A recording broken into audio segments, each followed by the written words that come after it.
Hello, everyone. I'm Jim Garrison. I want to welcome you to this session of Humanity Rising as we deepen our exploration into the very complex matter of consciousness and intention, something that we've talked about many times before. I saw a YouTube clip of Carl Jung in his later days, as he was talking about the fact that the destiny of humankind hangs on a very thin thread of the human psyche. And this gossamer reality that we call consciousness, that out of which comes intention and attention and all the multiplicity of our intellectual, emotional, and psychic worlds is a source of fascination.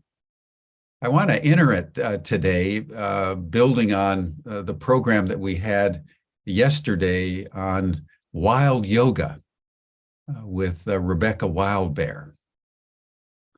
It was striking to me as I was reflecting on it that, you know, the animals around us, the trees around us, the plants are capable of extraordinary psychic communication, intuition, and awareness. If you've studied, for example, how wolf packs work, spread over miles and miles, they communicate instantly and accurately through their limbic systems of their brain. There's been extraordinary research about dogs by Rupert Sheldrake that many of you know, where an owner 50 miles away makes the decision that he's going to go home. The dog immediately knows about it and goes to the front door. We have a cat, and that cat knows what's going on. And when it comes time for the cat to go to the vet, the cat knows and disappears under the bed, even when nothing has been done and we're just thinking the thought. The cat instantly knows. One of the most extraordinary paradoxes of our evolutionary system is that the species that is the top of the evolutionary life chain, we humans, have almost none of the psychic capacities that the lower life forms have, at least not to our conscious awareness. And for people who do, they're called anomalies. They're often persecuted, and they're told it's not real. The extraordinary paradox that we humans have less intuitive conscious capacity than the animals and the life forms below us. And that's, of course, why Rebecca was saying there's no below here, that the trees and many of the other life forms are actually far more sophisticated than we are. And that there's a whole body of work that has sought to explain why humans are so impoverished in their intuitive psychic capacities. And that's a subject for another day, but it has a lot to do with the exchanges that humans made as they began to build civilization and use technology. Our technical capacities gave us such confidence in what we could do through our intellect that our psychic and intuitive faculties began to waste away like an arm that isn't used. So while a few people have it as a natural gift, most people do not. And they can recover it. We all have it, but it's become so deeply buried in the psyche that it takes some effort to retrieve it. And institutions like Princeton that developed 30, 40 years ago, the Princeton Engineering Anomalies Research project startled the world when they proved statistically and scientifically that it was possible for humans to use their intention to alter the objective world. And there were many scientists that refused to actually believe the research. That's how alienated and separated we humans have become to who we most deeply are. So today, we're going to deepen this exploration of consciousness and intention and syntropy and all the kinds of capacities, extraordinary human capacities that we have that most of us neglect and many don't even believe are true. But that doesn't mean they don't exist embedded in us all. So that's our subject. Before we dive into this vast domain, let us just pause and breathe together consciously and coherently. That's another area. Just think, conscious breathing and coherence. They don't quite go together in the mind. And most people don't believe breathing has any effect. But that doesn't make it untrue. So it's just a practice that we do, both to bring coherence to ourselves, but also to challenge ourselves to expand our consciousness, not only what is real, but what is possible. So we're going to take 10 breaths together. And after you just simply breathe, your whole psychosomatic system will calm down. And your parasympathetic and your sympathetic systems will synergize. And your brain and your heart will come into coherence. And you won't be aware of any of it. You'll just feel better. It's extraordinary, we humans, so sophisticated in so many ways, and yet so primitive in many of the ways that truly matter. It's amazing. Okay, everyone, welcome to Humanity Rising. And let us breathe together. You'll hear the sound of a bell. We'll breathe in for about 5.5 seconds, and then we'll breathe out for 5.5 seconds. We'll do 10 breaths, and then we'll commence our program.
Thank you, everyone. It's always so good to breathe as one, consciously and in a way that brings coherence, not only to us individually, but collectively as we consciously breathe together. When you think that there are people all over the world listening into this broadcast, just the feeling that we're all breathing in unison is deeply satisfying. And so I just want to thank everyone for engaging in this very simple but very fundamental practice. It's my delight to introduce Dr. Jeff Dunne to our program today. He's been on Humanity Rising before. Jeff is an explorer of consciousness and the extraordinary world. He's the president and chairman of the International Consciousness Research Lab that builds on the work of the Princeton Engineering Anomalies Lab, where his mother, Barbara Brendan, spent many years as a researcher in that project. And he also works for Johns Hopkins University in areas of data processing and artificial intelligence. And he's also an author, an award-winning author.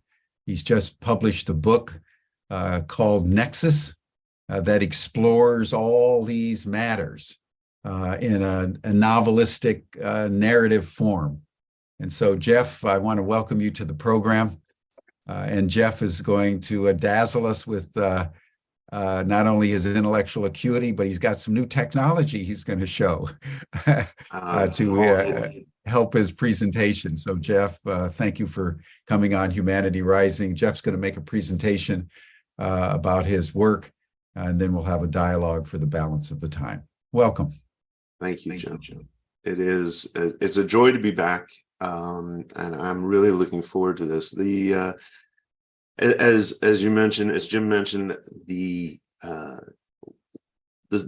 basis that I want to use to weave a lot of these things together is a novel, and in respect of that, I want to really start this, and in fact, carry through this presentation as a story. And as any good story goes, I want to start it with once upon a time. Once upon a time, there was a young human, male of the species, not really old enough to be called a man, slightly too young to be called a boy, in the early 1980s, going to high school in Princeton, New Jersey. And this boy, we'll call him Jeff Dunne. He was a very introverted person, like playing chess, like Dungeons and Dragons. And although things are a little different today, back in the early 1980s, being into chess and Dungeons and Dragons was not attracting droves of popularity at that point in time, and he was a very insecure young human, right? Somewhere around the end of high school, and I'll stop referring to myself in the third person here. Somewhere around the end of high school, I was getting really sick and tired of being introverted and not being able to get a date because I didn't have the confidence to ask anybody out. I, at the very tail end of high school, went off on something called Outward Bound. The details of that don't matter, but it was an experience that gave me a tremendous boost in self-confidence. And while I wouldn't say that I was confident in myself at that point, I was confident enough to pretend to be confident. And I went into college with a very explicit and superficial goal. And I'm not proud of this, but hey, I was, 18 years stupid, as I like to say. And my goal was, now that I think I know how this whole system works, I'm going to try to date as many girls as I possibly can. This was my intention at that time. And so I did, not just one at a time. I tried to date as many people as I could. And for the first couple of years, that was what it was. When I turned 21, I didn't have terribly much more confidence at 21 than I did at 18. And I wasn't particularly wise. I may have been clever, but I wasn't wise. And I didn't yet appreciate that if you want to fill a bucket, the first thing you need to do is plug all the leaks in the bucket. Right? I didn't understand that at this point. So here I am trying to date as many girls as I could, finding it really wasn't changing anything about my personal sense of self-value, but I didn't understand any of that.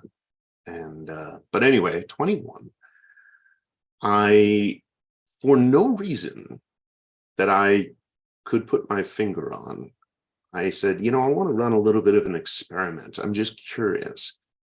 And I started dating this girl at the time.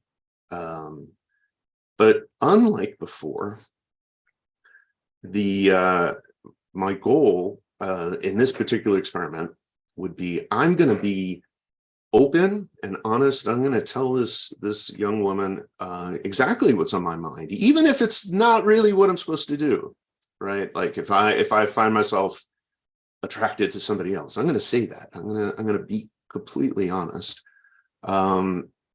which didn't really fit into what I was trying to do overall. And it wasn't purposeful for what we as adults would look back and say, well, why would you do that? What would be the intent of doing something like that? But as you can probably guess, now here I am dating somebody, one person, being completely open and honest about everything that I felt. And what came about from that was the establishment of an incredibly strong relationship. Right? So this woman, who I now refer to as my wife, we grew together. But when I look back at myself at that time, I could not explain at that point, in the logic of the way I was living at that point, in the logic of what it was that I wanted to achieve at that point. Why did I do that? That was not what I wanted, right? I didn't want a stable marriage with kids and all that sort of thing. I wanted to be a wild card. And yet, here it was. Inexplicably, I just decided to do these things that my young self didn't even understand were really the way that you build a solid relationship, an enduring relationship. And looking back, of course, it makes sense. I feel like this was the person who I was supposed to be with. This was the course of events, the way things are.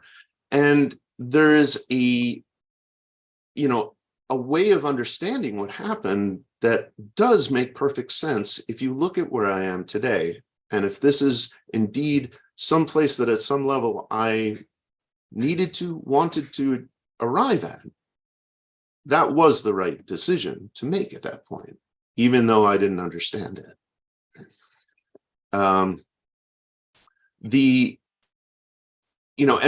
sorts of things happen all the time. I'm going to skip over this, by the way, that's the kid, right?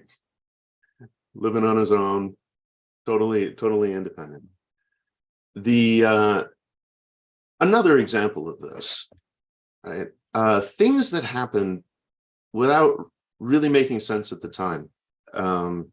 We had a couple of months ago, really at the beginning of the year, decided that we were going to get a house. We're going to get a place. We were thinking about someplace down in either North Carolina or Virginia. We wanted to go someplace that was close, and we had started looking at houses. We found one place in North Carolina, and then for whatever reason, right at the last minute, everything about it, we were ready to buy it. It fell through. And then we're very sad about that, obviously. about the end of February, end of February, we started looking at other places. Right about now, life is very busy. Got a lot of things that are going on.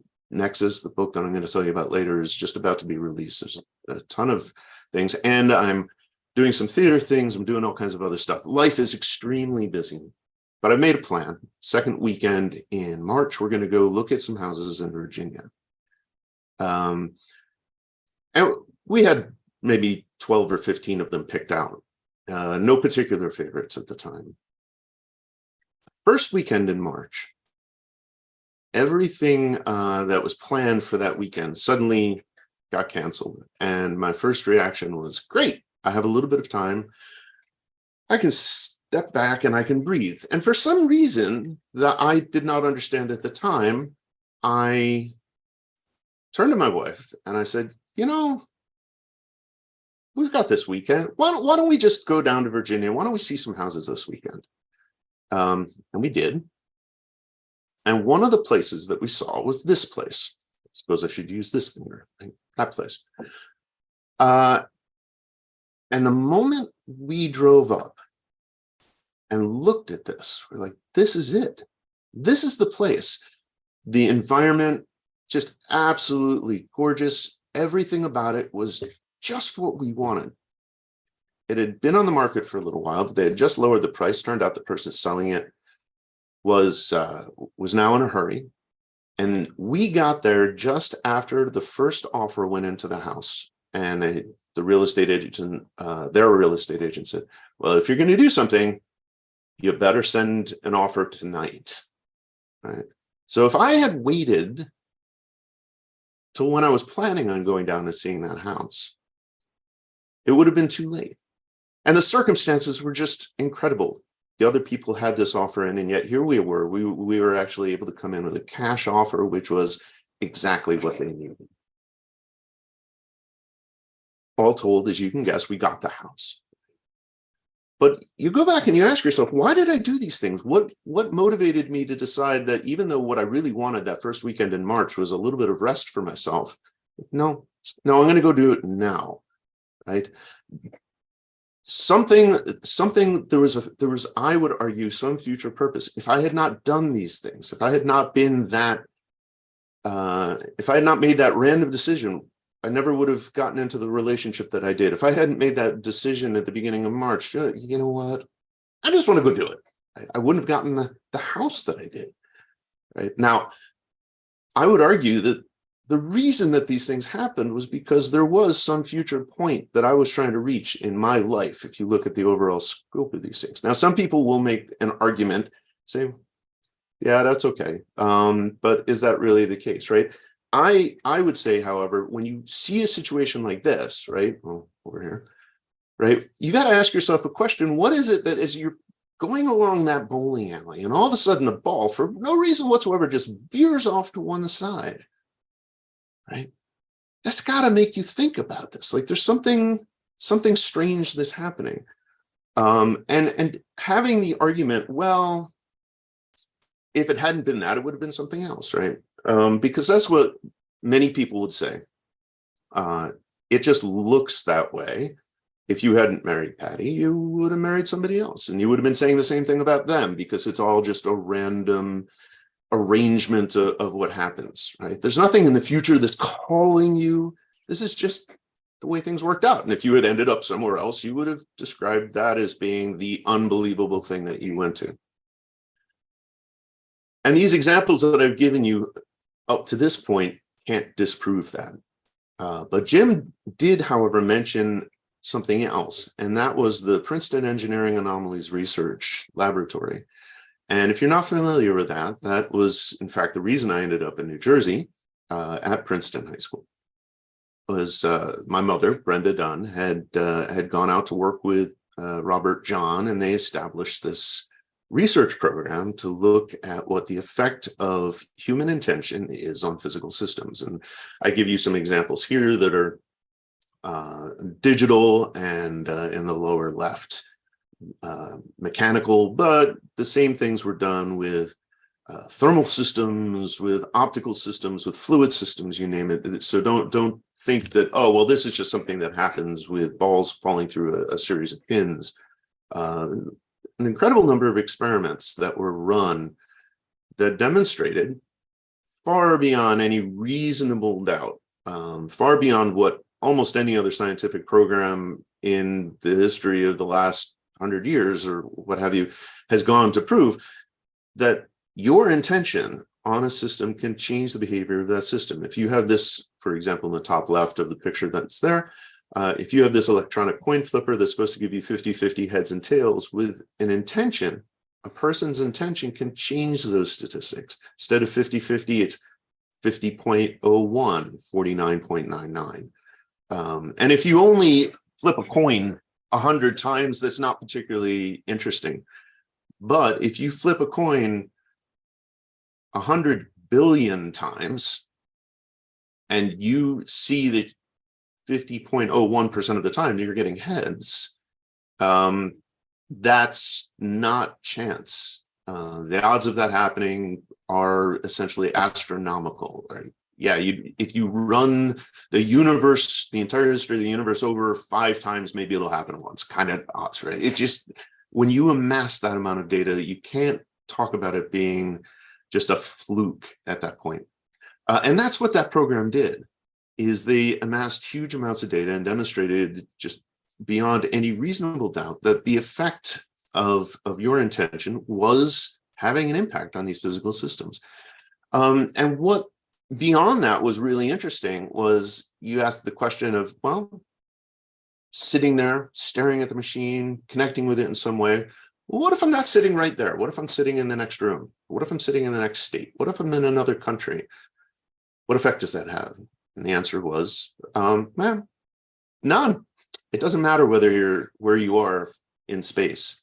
What matters really is the impact. And you can further go on and say, well, what about time, right? What if I have some kind of system that's going on, I'm looking for an effect, and I look at what happens if I apply my intention across time, right?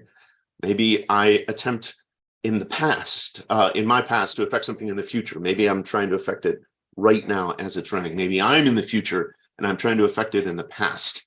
And ask yourself, well, which of these 3 options on the far right would you think would have the most effect? And the answer is, they all have an effect. Which would have the most effect? Which would be the strongest? They're all equally strong. That's what the data says. Right? The effect doesn't care whether or not you are trying to affect it, or the system, pardon me, doesn't care if you're trying to have that effect from the past or from the future. Now, there are factors that matter, notably the most important one being, do you have you left room in your own understanding for the possibility of this being the case? And so for a lot of people, trying to affect something in the past doesn't work. And the reason is because they are absolutely convinced that it doesn't work. Often looking at the data pretty much clinches that for just about every human I've ever met, including myself. Once I've looked at the data, I find it very difficult to change the data because I'm locked into the idea of what I saw. And that is really how it is for just about everybody. But if that information remains blind, if the uncertainty is there, the effect doesn't matter. It's from the future, from the past. You can have that effect. And what that says is that time isn't really working the way that we expect it to, or the way that we've been taught that it is. And this is not something that is particularly surprising today in science, because quantum mechanics has been saying the same thing. And at this point, I would say most people recognize that. If you're familiar with quantum mechanics and the idea of wave functions, the properties that we normally are brought up to believe are fundamental aspects of an objective world, like time and space and energy and these sorts of things. These are not foundational quantities in quantum mechanics. They're the result of observation. They're a choice. They're an organizational principle. They're not fundamental to the universe. We just use them to do things that are convenient for us, like living our lives in a sensible way. or at least an enjoyable way. So this is encouraging, because what it suggests is that there is an effect that's going backwards and forwards in time. Now, moving forward in time in this story, when the PEAR lab closed in the mid-2000s, there was another organization that had been stood up to carry that forward, and that is the organization that Jim mentioned before, that I'm the president of, the International Consciousness Research Laboratories. And one of the biggest focus, one big focus for us has been publishing. The next chapter in my story comes about when I read this. Oops, sorry. I forgot I was going to mention one other thing about this. So when you look at this same alleyway that I showed before with the ball that was rolling down it, right? How do you understand what it is that's going on that makes that ball shift? Well, it's very difficult when you look at this as a ball rolling down an alleyway to understand why it would take a curve to the left. But if you stop thinking about things in a truly time linear sense, right, and you ask yourself, is there another way to view how things are going? Right? You take a different perspective. The idea that a ball may shift to the left because that's the nature of how reality is structured, right? The fact that that ball veered to the left in the original little clip is not strange at all. Why? Because the surface that it's on veers to the left, right? It's a different way of looking at things. But if you only look from one dimension, one perspective, it's impossible to understand it. And it seems like an anomalous, inexplicable quirk that just has nothing to do with anything else, when in fact, it's foundational to the nature of how everything in our universe is going to evolve as you follow along this concept of time. So I wanted to mention with ICRL, one of the books that was published a number of years ago was called Syntropy, the Spirit of Love. And I started reading this book, and I haven't read all of the books of ICRLs, which tells you just what a terrible chairman of the board I am. I've read most of them, but I've not read all of them because I read really, really slowly. But this one caught my attention. I don't know why. It wasn't the flower on the front. Which is great, but it wasn't the reason. But something about this book kind of reached out and grabbed me by the scruff of the neck and said, "You should read me," and I did. And I discovered there were some other fascinating things that were being talked about in this book, and I want to share those with you because they're central to the other topics that I've mentioned before and the questions that I've raised. And the idea of syntropy, I want to also take a moment to explain, because not everybody is going to be familiar with that. Most people are familiar with entropy, the idea that things tend to go towards a state of disorder, right? Entropy is a scientific principle. Syntropy is too, by the way, but entropy is a scientific principle that comes out of equations, physics equations that govern how energy and information travel. And there are two solutions to those equations. There's one solution that has real numbers in it, and that gives rise to entropy. And in that solution, we have energy, we have information that flow forward in time. Systems become more disordered as a general rule as a result of entropy. And it does a really great job. We are all very thankful for entropy. This is why we have refrigerators and flush toilets and all the conveniences of modern day life, because the technologies that we're using were built following those same scientific principles. There is one very tiny little principle, I should say, phenomenon that we come across in the universe that's not really well explained by entropy. And most of us have interacted with it at one time or another. We refer to it as life. We are not entropic.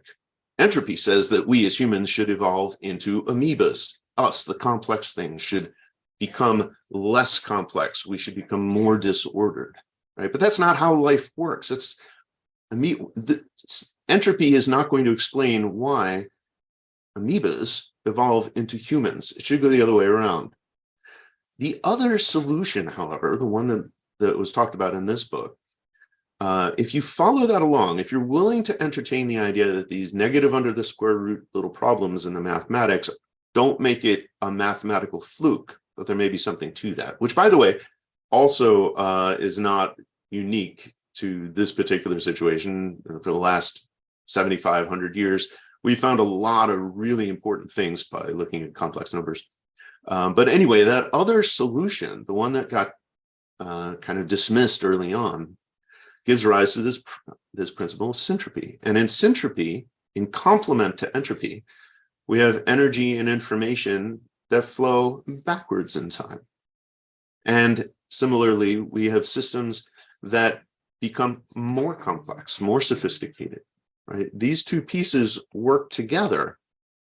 And when either one of them is taken on its own, it leads you into a rather incomplete picture of a universe.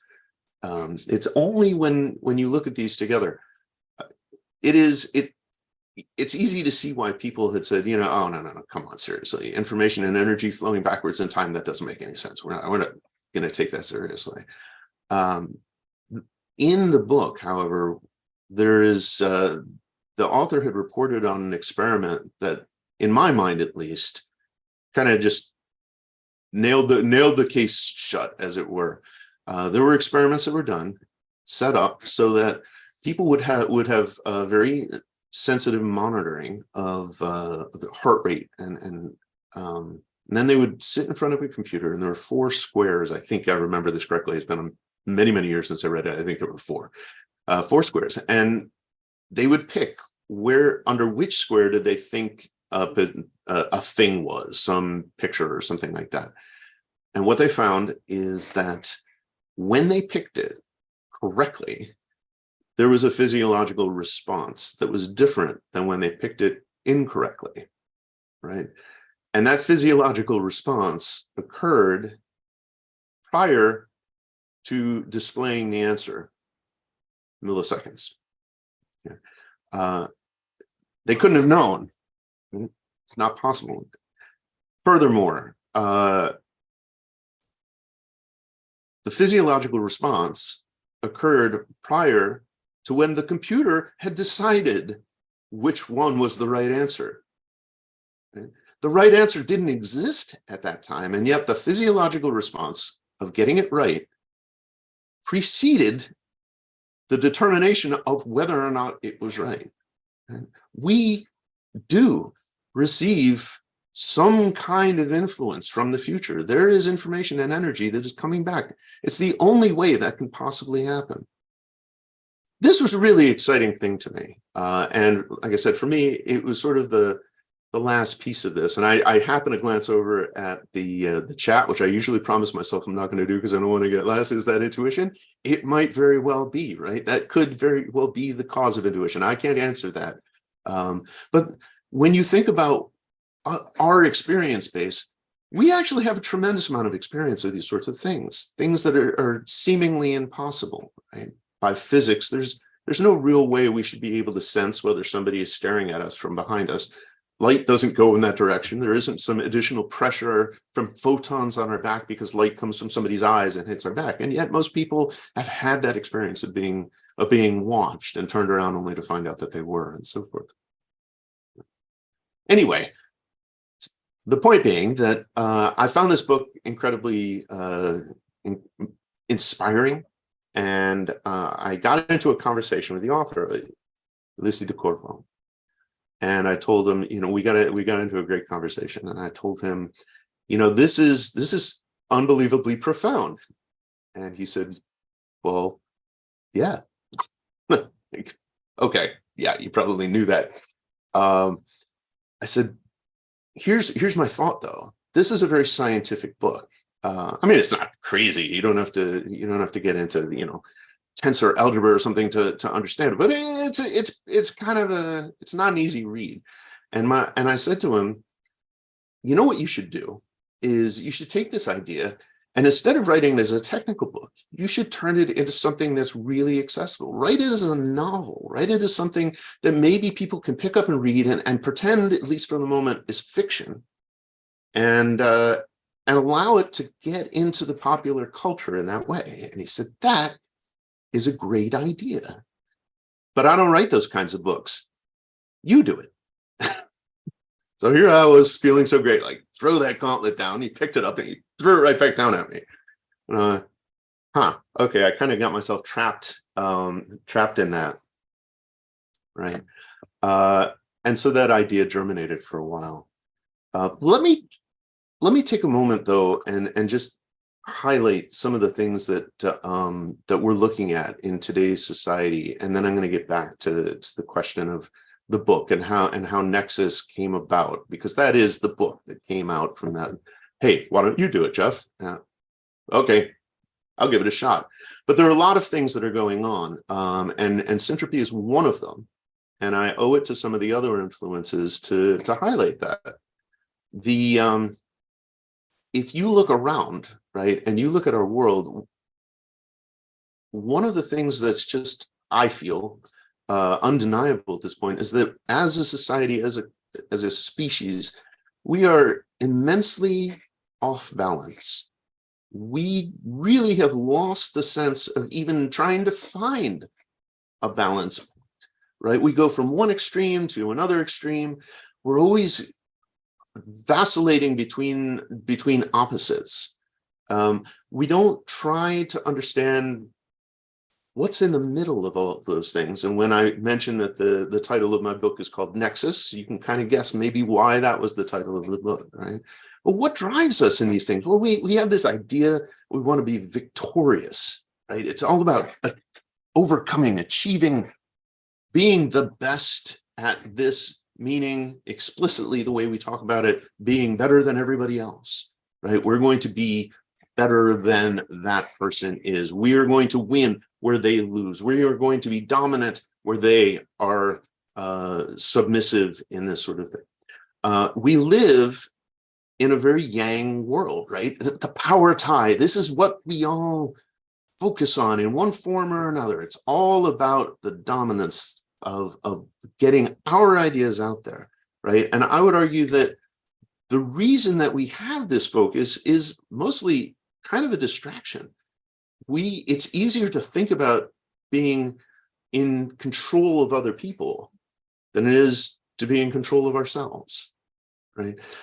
We are fixated on being entertained.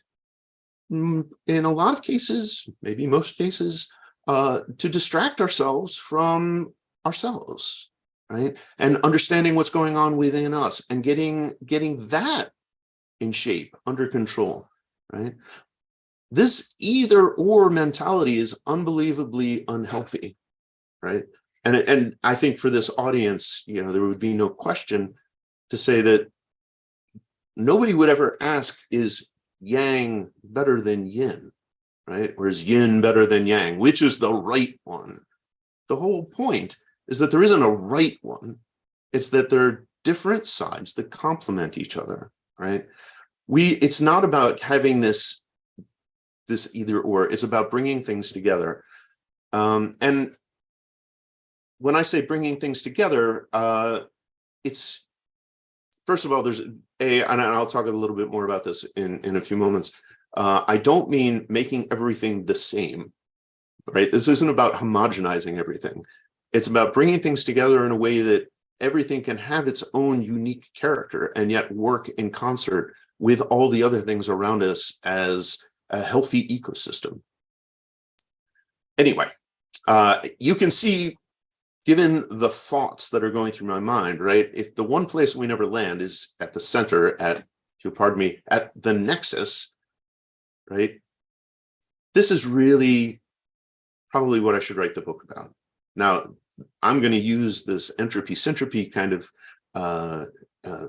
idea within that book, but this is ultimately the idea of syntropy and the importance of syntropy, and in the context of recognizing the need for balance is what brought the book about ultimately, right? I wanted to write this book, and there were a couple of things that I told myself when I sat down and decided I was going to do this. First, I wanted to write it without it sounding like a science lesson, right? That was the whole point. This isn't going to be a book where somebody goes in and goes, oh, all right, lesson 1, what is entropy? Lesson 2, what is syntropy? It's a novel. It's a story about characters who do things, who have relationships, and do the things that you would expect people to do in a novel. Just the same way that Star Wars isn't a story talking about the mechanisms of the Force, right? But the Force is there. We understand that it's important to the story, but it's still a story about blowing up the Death Star or whatever, right? And so Nexus had to be the same thing. And it couldn't be preachy. It had to just be about it had to be a story. And the ideas of syntropy and the ideas of balance, they had to be woven in kind of in a unique way. I wanted to illustrate in this book the absolute absurdity of the mindset that says one extreme is going to be better than the other extreme, without having to beat somebody over the head and saying, hey, stop trying to be extremist, right? Find some way to live in harmony. That I didn't want it to come off that way, right? There is value in being yang. There's value in being yin, right? And different people are going to have different affinities for those principles, whether you call it yang and yin or a dynamic personality versus sort of a more persistent personality. There's just a whole plethora of different ways of describing those ideas, right? And there's also people who are naturally towards the center of these. They have some yang and they have some yin. For me, that's kind of more like where I am. I tend not to be too far out into the extremes, but that doesn't mean that's better. It just means that's the way that I am. And some people are very yang and some people are very yin. I did want to make sure that I stayed away from the, and deliberately so, the stereotypes that go with that. Men are yang, women are yin. No. So my protagonists, the two central protagonists, one is female, she is the yang character. One is yin, that is the male character. Right? And in fact, there's a third one who is exactly in the middle, who is non-binary, in fact, completely genderless. And that was an important piece of this as well, because I wanted to make sure that people understood that that is a point on the spectrum, and it's important in and of itself. It's not simply, well, you're not either of the others, but there are some things that you can do from the center of a spectrum, some things that you can see, some things that you can understand that can't be understood the same way from one or other of the extremes. Right? And of course, the other thing that I felt was critical to put into that book as a central message was that violence is not the answer. And so naturally, a lot of what the book talks about is violence, because I'll explain that in a moment. But the point being that violence isn't it, right? Violence is about breaking things. Breaking things is not about bringing things together.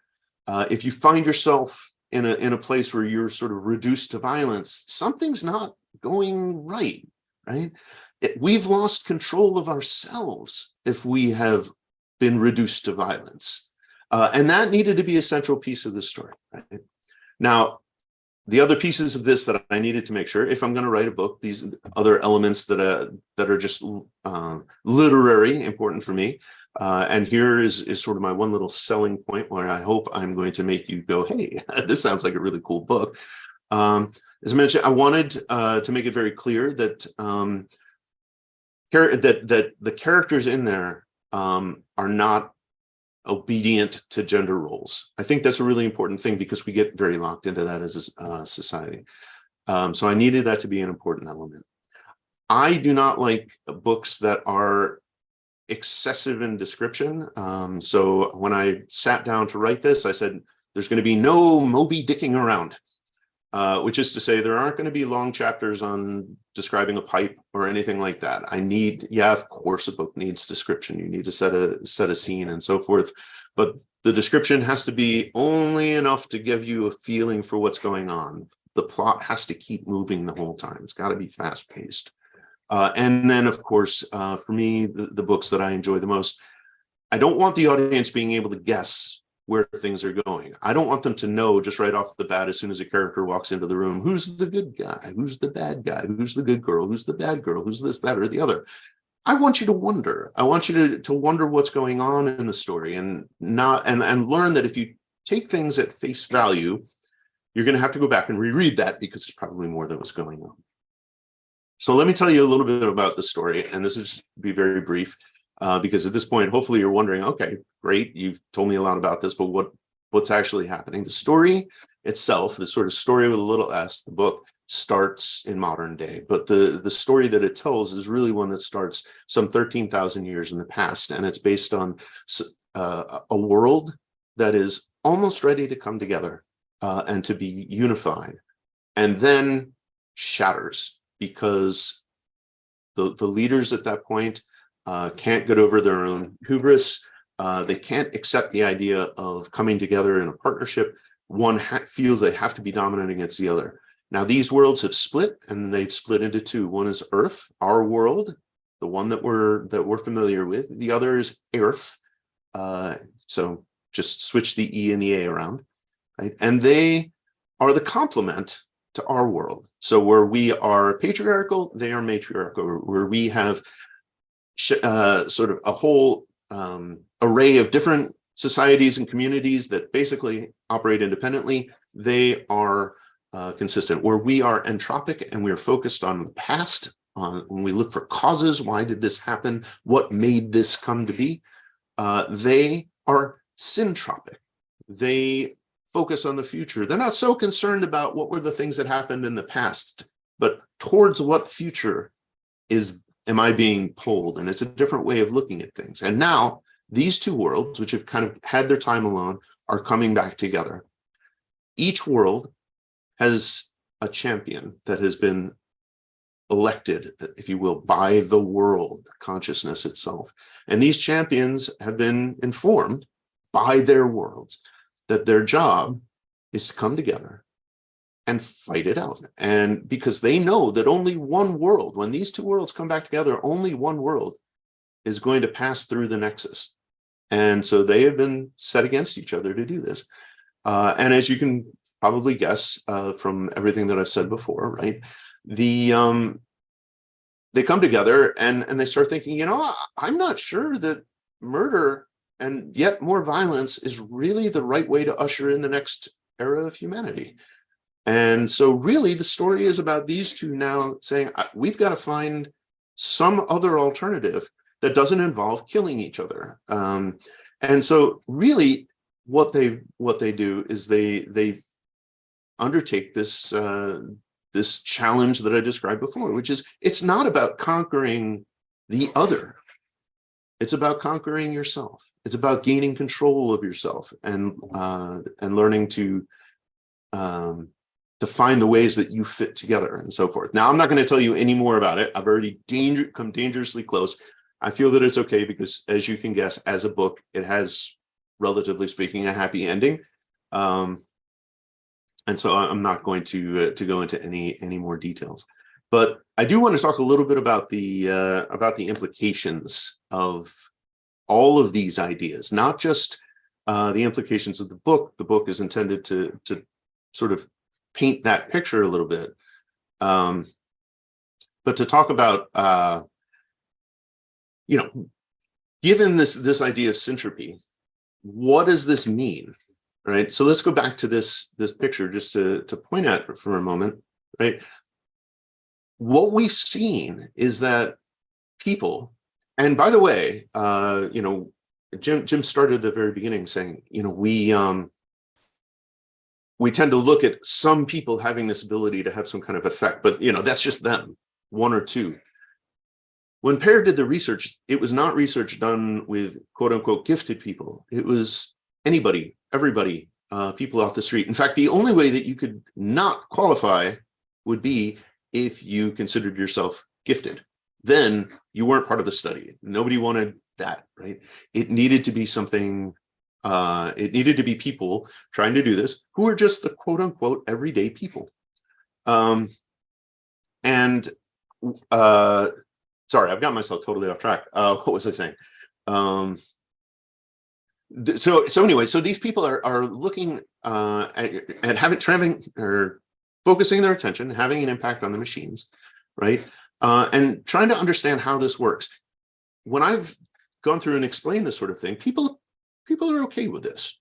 They like the idea. And they're comfortable with this concept that you can have an effect, right?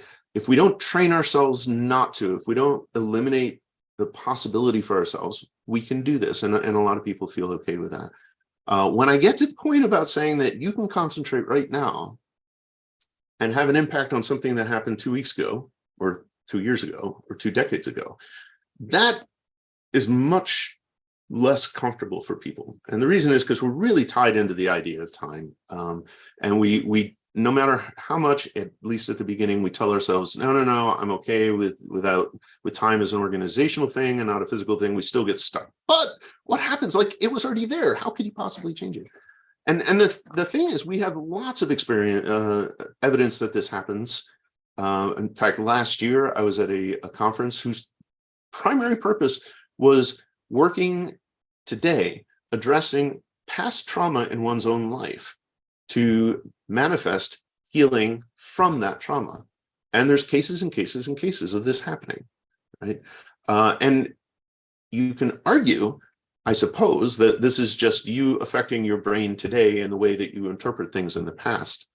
But I don't think the scientific evidence supports that that's the only thing that's going on at this point.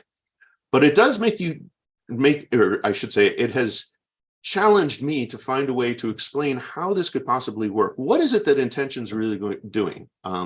For example, in the machines that I showed before, there's a machine where there's a whole bunch of balls that fall down, and you try to make the balls either fall more to the left or more to the right. But is it really the case that you have the mental capacity to look at every single ball and focus on, okay, that time it hit the pin, I wanted to go a little bit more to the left this time, and that one I wanted to go more to the left. It's too much to take in. Similarly, for what they call the random event generators, the digital coin flippers, make more heads than tails, and we would tell people make more high numbers than low numbers. And so you think, okay, I want to do that. I'm going to influence it. So whatever that random noise source is, I want it to decay a little bit later than it otherwise would. But the truth is that what was happening underneath it was not that it would just come up with a random number, and the more times it came up with a random number 1, then it would count more ones. Actually, what happened was there was a sequence of 1 0 1 0 1 0 1 0, and when the ones matched up with the ones, that was a 1. And if the zeros matched up with the zeros, that was a 1. And if they didn't match up, then it was a 0. Right? So you're not actually trying to make more ones, even though that's what everybody was told. That wasn't what was going on in the machine operation. What was really happening was, are you aligning to the structure that is underneath it? And nobody was told that, and yet the effect still happened. So you ask yourself, what is actually going on? Because it's not at a microscopic level. The things that we're doing are not happening because we're somehow affecting the ones and zeros of the machine.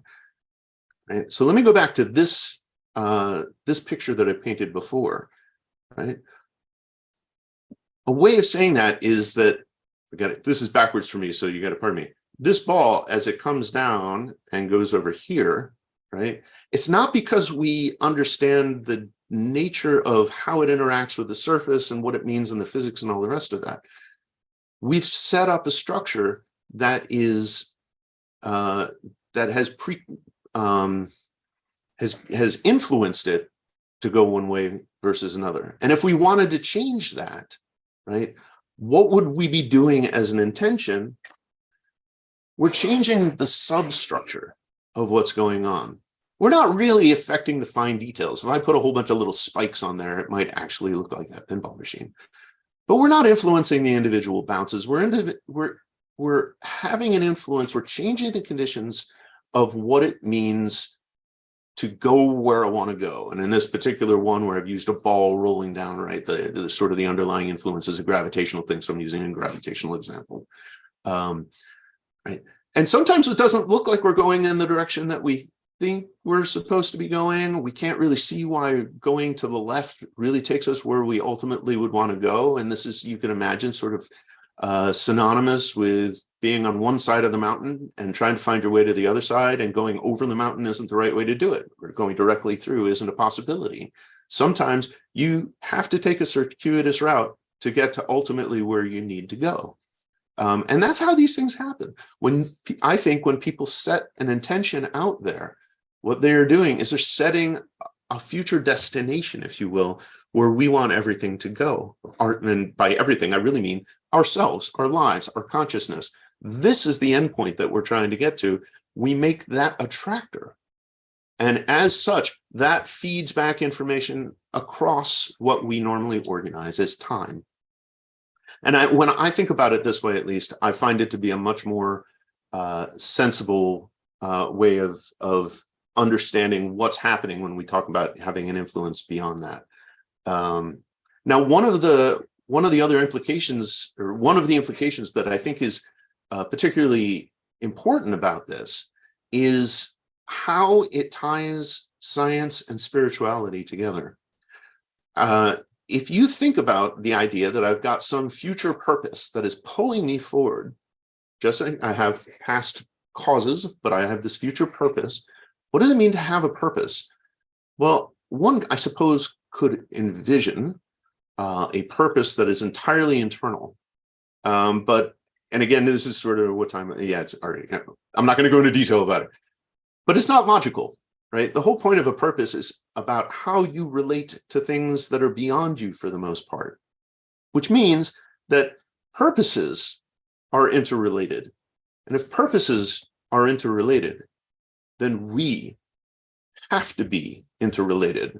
We as humans are interconnected, and not just interconnected with other humans. We're interconnected with everything in the universe. We are part of a much larger, much larger macroscopic ecosystem that goes beyond us. And we're part of that. That's what it means to have some future purpose.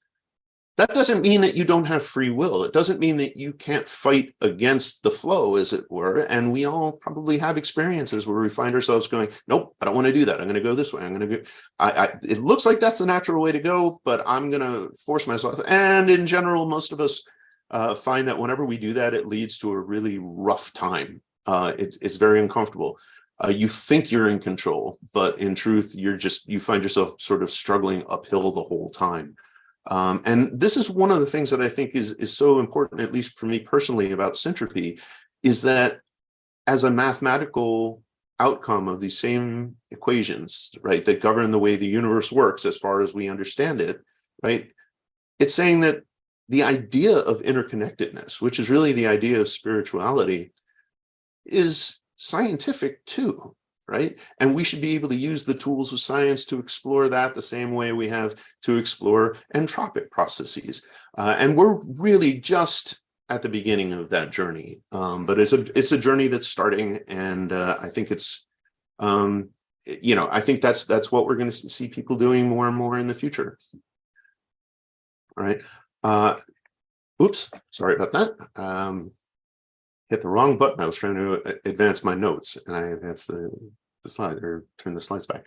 Right. So how do we do this? Well, how would you create some kind of attractor that's going to take you where you want to go? How do you apply that influence? I would suggest that it starts by learning to observe ourselves, to understand ourselves, to be sensitive to the things that we are expressing subconsciously, right? And we've trained ourselves to not do that.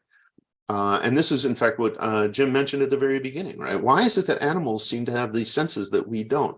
I argue, you know what, I think as infants, we do. And the part of the process of growing up in most of, certainly Western civilization, is about unlearning, or at least learning to ignore those things that don't fit in with the way everybody else is looking at it. And so we have those senses, and then we're told, no, it's just your imagination. Like, just your imagination, right? I won't go into this because this is a talk entirely unto ourselves. I would make the case that where we typically talk about ourselves as having 5 senses, and then people argue, all right, well, then how do you explain ESP? How do you explain all these other things? I would argue we don't have 5 senses. We have sense, and that has an incredible spectrum of things, and we've focused it down to 5 aspects of that. But in truth, we have a tremendously greater capacity for sensing. But through the course of growing up, we're taught to focus specifically on these 5. right?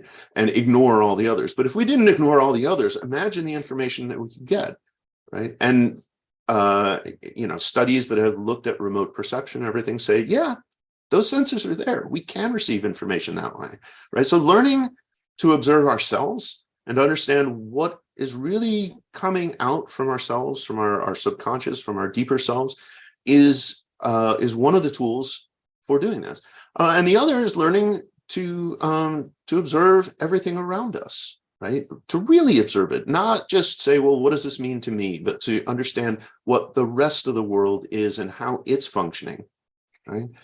And going back to Nexus specifically, why this is so particularly important is because I think that the future, a healthy future, comes from learning to fit with other people, learning what is that person's strengths? Not because I need to have those strengths, not because I need to be better than them, but because if they have strengths that I do not, now I know who should solve this particular challenge, who might solve that one better, or working together, can we find a solution that neither of us individually would have been able to find, right? Learning to function as a community comes from getting out of yourself and understanding who other people are, and learning to respect the uniqueness of everything that's around you, all the other people.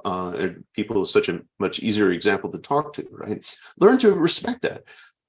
When we talk about in music, when we talk about harmonizing, we're not telling all of the melodies to be the same.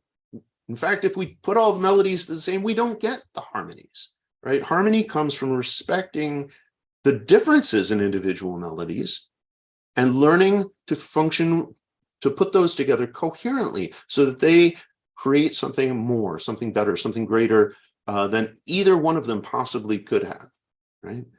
So, this isn't about homogenizing things.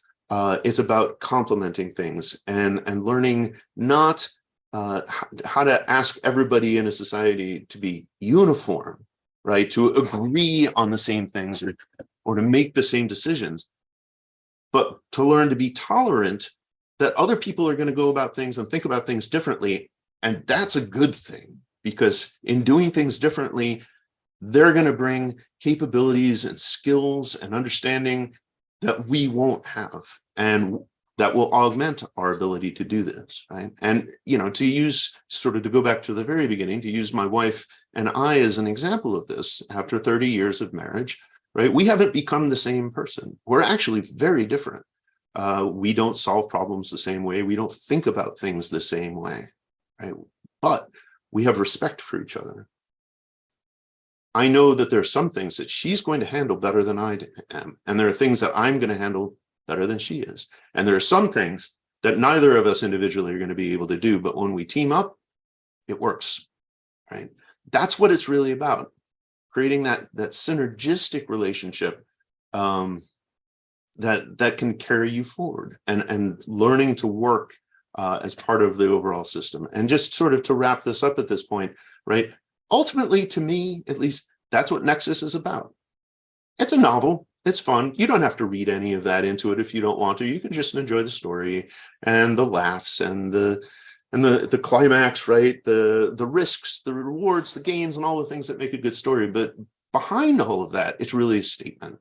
It's a statement about what we as a species can be moving forward if we decide to change the way that we look at things, to recognize that our intentions, our focus does change the universe. It changes it, hopefully for the better, right?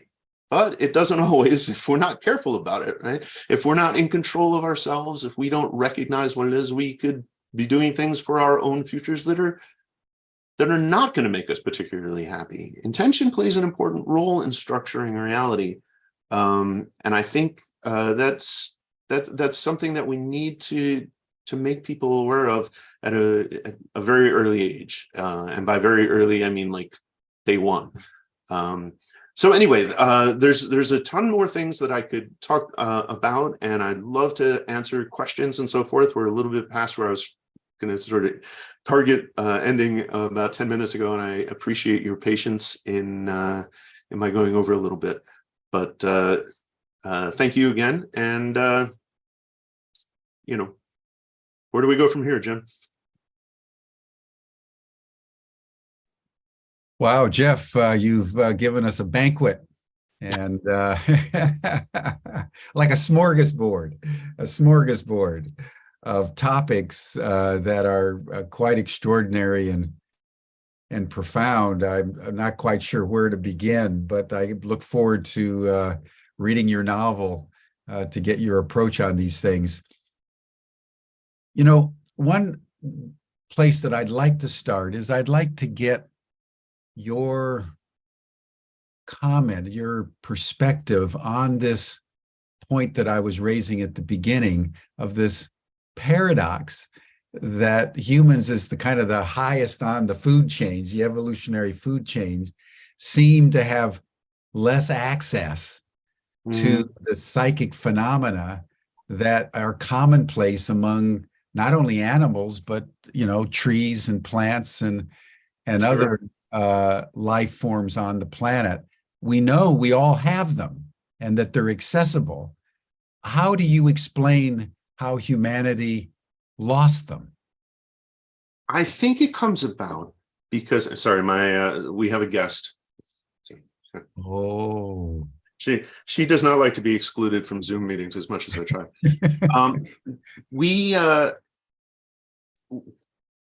Uncertainty is critical in the way that we have an influence on things, and respecting that in terms of having an effect.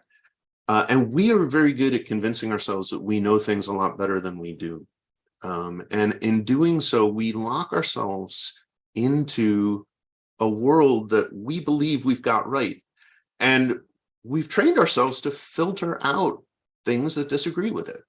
We're not good. By the time most of us get to adulthood, we've become, I should say it the other way, by the time we get to adulthood, we've gotten very good at ignoring any data that doesn't fit with our worldview, right? And so information that we would otherwise call ourselves as receiving, effects that we would have, we just filter it out. And it's more comfortable for people to think about biologically. For example, this is early years ago, I had this conversation with somebody about keeping your eye on the ball if you were a baseball player, right? And the ball's moving by. And if you do the calculations about how fast a baseball moves, especially these 100-mile-an-hour pitches or what have you, our eyes don't refresh fast enough to see the ball at all of those places. Like, our refresh rate in our eye is only, a few fractions of a hertz or something like that. The ball goes through, but we see it, or do we? But we don't physically see it. Our eyes can't. The cones and rods in our retina can't refresh fast enough to do that. A hawk, maybe. Us, no way. But our brain fills in all the missing information, right? Yeah. We put that information in there. It's not like somebody goes, oh, you didn't see it. Like, we really, really, really have a memory of exactly all those little stages in there. We filter that information in, but we do the same thing filtering it out. If somebody tells us something that we are not prepared to accept, it really at times is as blatant as, I just didn't hear it. I didn't sense it. We learn to ignore all those sorts of things. As an animal, they don't train themselves to do that. We're very complex creatures, and we get lost in the complexity of our thinking and our language. And we lose track of the idea that, for example, when you use language, that's metaphor. Those are just sounds. That's not reality, right? We describe things. We're just working in metaphor to do the best that we can to take some far beyond explicable idea or state in ourselves and share that with somebody else that they can get that. But we lose track of the idea that No, the words are real, but the language is exact. And so we train ourselves to think in terms of the language instead of the underlying things. There are ways of getting around this. When I was a kid, one of the most bizarre things I did was for a few weeks, I tried to train myself to have thoughts and think about things in terms of colors. And people, well, how does that work? And I'm like, I can't explain it because it literally doesn't translate to language, which was the whole point, right? But to think in language, to analyze, to feel in terms of colors and textures, you can't explain it to anybody else what it's like, but you experience the world a different way. When you're not locked into one way of thinking about things, you're open to a tremendous amount or tremendously more information, more experiences, and more effects. And it works the other way as well. To have an effect outside, you have to start by not telling yourself that you can't do it. And yeah, I think that's kind of at the crux of why animals, as the quote unquote, actually, it's not in quotes, as simpler creatures. And there's nothing wrong with being simpler, right? But being less complex means they're also less convoluted. And they can get to a point much faster and directly than we can, right? Yeah, for sure. Probably why your dogs have a much better sense of when you don't like somebody and there's a problem there, and like they don't need to analyze, well, I don't like the way they raise their eyebrow. Like, no, it's not that, right? Yeah. Well, even so that's a vast domain, but I just have two other topics I want to just get your sense on. Yeah. One is a comment that Stan Pokras asked about randomness. Is there anything random truly? We have this notion that there's a lot of randomness out there and we can impact it by intention. But when one thinks of the implications of your story at the beginning, here you were thinking you were acting randomly, but the deeper reality was that you were experiencing synchronicity. Mm-hmm. That things that appeared disparate were actually interconnected. And this goes back to the great conversation between Niels Bohr and Albert Einstein. As you know, Albert Einstein refused, at least initially, to accept the uncertainty principle because he said God doesn't play dice. Yep. So to Stan's question about randomness, is there, in the end, in a syntropic universe where everything coheres as one, how do you, as a scientist and a researcher, understand this apparent paradox between randomness and the unity that is also simultaneously true? Right. Randomness is inherently tied to the idea of information. They're not separate things. And here's the funny thing about information. It's not exactly the same as data.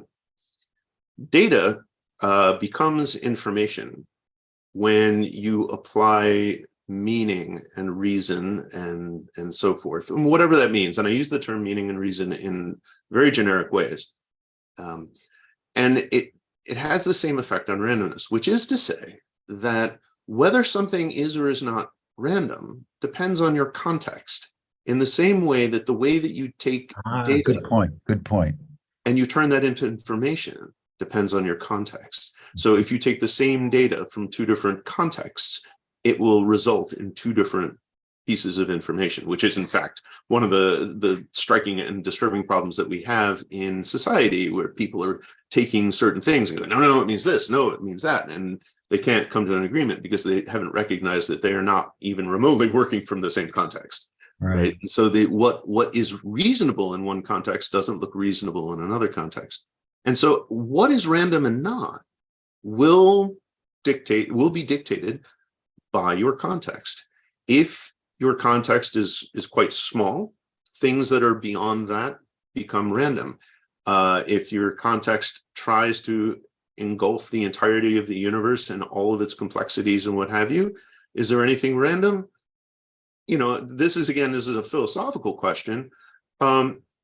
Maybe not, but I would then say if you are working at that scale, you are so far beyond anything that you're going to be able to relate to in terms of human experience. So it's like, okay, but is it really getting you anything to argue that? Because you're really beyond anything that we would be able to do. The idea of being bounded within the human experience automatically sets you in a very confined context relative to the magnitude of what is everything. So I think there's randomness, but it's not random when I look at it for example, from a large enough level, or if I walk along the beach and I see pebbles that are scattered about randomly. Well, yeah, they're random unless I sit down and I map them all out, and then I know where they all are, and they're not random anymore, right? And so it's a context-driven question. Yeah. Well, you're ending up where Parmenides ended up, the ancient Greek pre-Socratic, because he said that same thing you're saying, that randomness and choice is a function of context. And at the largest level, the whole thing is a monad, an interconnected monad. And he took it even farther. He said, because of that, movement itself is an illusion. Right. And exactly, because it's where your focus is. What does it mean to be here in 2023 versus in 2021 or 2025, right? It's a focus thing. This is where we are now because of our focus in the moment. And whether you talk about that in a time sense or in a spatial sense, right? Movement is the same kind of thing.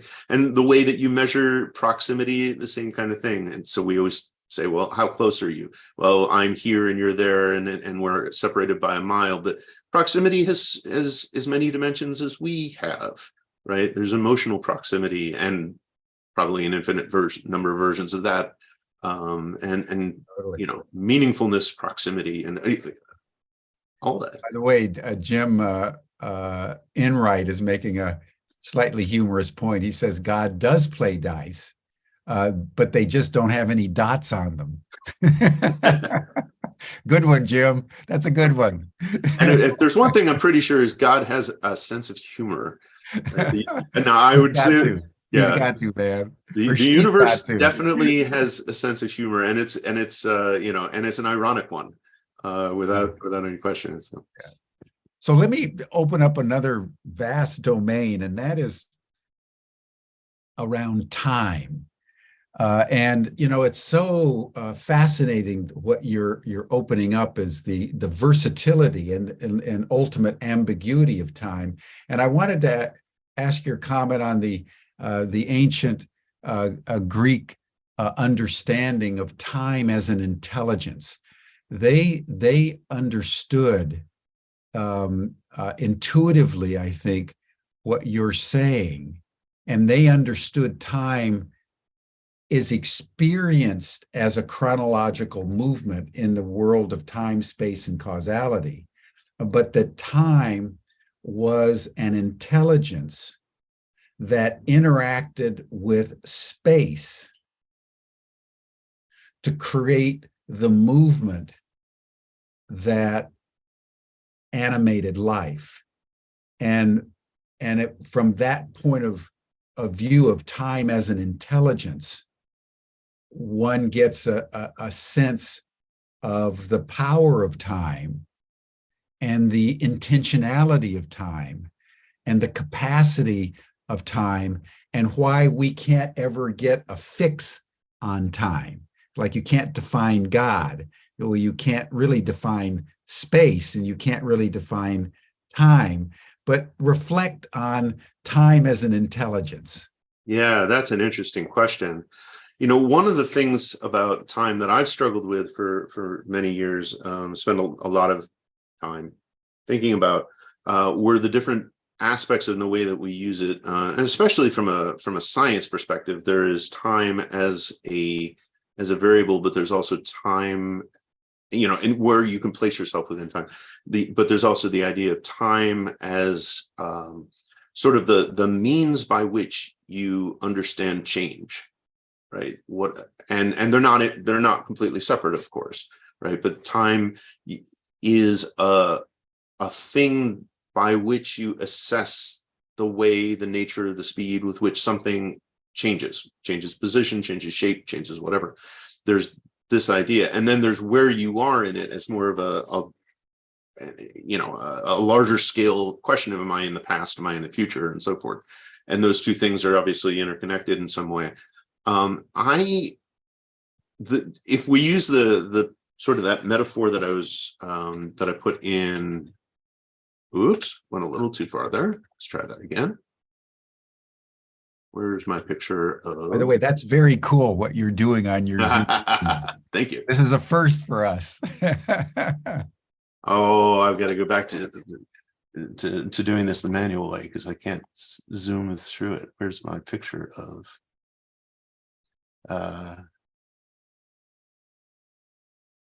Oh, Paul Hillary. There it is. Okay, thank you. So interestingly, Zoom decides to reorder your pictures this way. If you do what I'm trying to do, be careful because it messes with you. I didn't know that until just now. But if you look at a picture like this, the idea of that ball going down that track, if you will, in many ways is a metaphor for a person's life, right? That as you go through, what you experience as you go down the track, right? Down the track is life, is time, right? I'm going along and things are changing, and now I'm turning, I'm twisting, and these are all the things that make up my life. Is the idea of moving in that direction an inherently intelligent one? For me, I say yes and no, and I'll explain both of those. I think for us, we are doing the laying out in many ways of how that landscape is going to look for us and where we want to go at a much larger sort of metaphysical level than you can really appreciate when you're in the moment of life and experiencing, eating your slice of pizza or what have you. But all of these things, I think, are facets of the overall thing. That is to say that my consciousness really is that blue marble in here that's rolling along. And somebody else's blue marble is going to be rolling along some other track. But those consciousnesses really are kind of subsets or facets of the larger thing. Well, I would, in my way of looking at the universe, so is time. Time's a facet of that as well. Space is a facet of that. Clouds are a facet of that. Irony is a facet of that, right? All these things are facets of that because they all are the elements that we interact with and relate to in various ways, some quite tightly. Like humans, we probably have 99.999% of us, our essence is similar, right? We differ very little, right? I mean, but the way that we interact with the universe is so similar. We're mostly identical with slight variations, whereas slightly different than me and my dog, and then massively different than me and a rock, and even more different for me and the idea of bemused resignation, right? I don't really know how to have a conversation with bemused resignation because I'm so separated from it. I can recognize its existence, and then of course there's going to be some infinity of things that I can't even recognize because I'm so different, so distanced from them in terms of the overall of that global consciousness, if you will. So I think in that sense, time does have its own intelligence, but how we relate to it is a tricky piece because it's not an intelligence the way that we think of intelligence. Right. I would be pretty sure of that. Right. And so it's when you say, is it smart? Is it thinking? Does it have purpose, intents, and plans? Maybe, but they're going to be pretty different than the way I think about my own plans. Of course. It's the difference between finitude and infinity. Right. Right. And so it's a little hard to say exactly what that intelligence would look like. But I do think I think Nas, just Yeah. to press it one more point, and I know we're close to time here, but Nassim Haramein, in his sort of new unified physics, talks about not only the integral nature of space and time, which we've had since Einstein, but he believes, along with the Tibetans, Buddhists, that integral to time and space, particularly time, is memory. And I think that's why in present time, remembering a past trauma with conscious compassion allows a change in the past event that releases the venom. Yeah. That is part of the intelligence of time. Mm-hmm. That makes sense to you? It does, very much so. The idea of what is consciousness as relates to us in physical form and the brain and so forth. It's very difficult to make an argument anymore that we are that all the memory and all the thinking and everything that we think of as our consciousness is happening in a brain. The cases, for example, of people who are the people who have memories that don't in traditional ways logically work.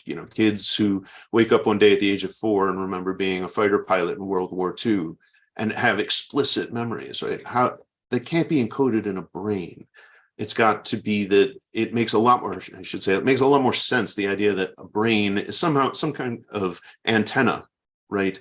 That's tuning into, connecting with things that are in a much larger universe. And in that respect, when you focus on a past trauma, whether you're changing the physics, you're changing the thing that is out there, or you're changing your connection to the thing that's out there to shift the aspects to which you remember, or the way you feel, or what those relationships are, and it essentially shifting the sort of extended self body. And again, body is a terrible word for this because I don't mean it in a physical way. But it does make a lot of sense, right? That you're having a real effect that's changing your experiences and what they mean to you, is certainly today, and maybe also what they meant to you at that time. It's hard to nail that down, whether that's happening or not, but it certainly has an effect today. So it does, to me, it makes perfect sense that this is a real thing that is happening, where you're learning to tune more healthily into the things that you want to have, that will bring you to where you want to be. Jeff, you have a fascinating mind, my friend. Fascinating mind, multi-dimensional mind. Thank you so much, Jeff Dunne, everyone. His new novel is called Nexus, and the contemplation of syntropy and consciousness and intention is a very deep reflection, and so timely in our day when the forces of entropy seem to be so glaringly present. And as Carl Jung said, we're hanging by a thin thread of our own psyches. So going more deeply into this is a very worthy endeavor. So Jeff, thank you so much for sharing time and heart with us today. Thank you for the opportunity. And this is just wonderful. So really appreciate it. Well, that'll bring us to a close, everyone. You're all welcome to the after session chat. You'll see the link that Stan has just put in the chat box, and we'll see you then again on Monday, where we'll be talking with Ann Baring and a number of women about the work that women are now doing around the world to come together to demand peace. Thank you, everyone. Thank you, Jeff. Have a good weekend.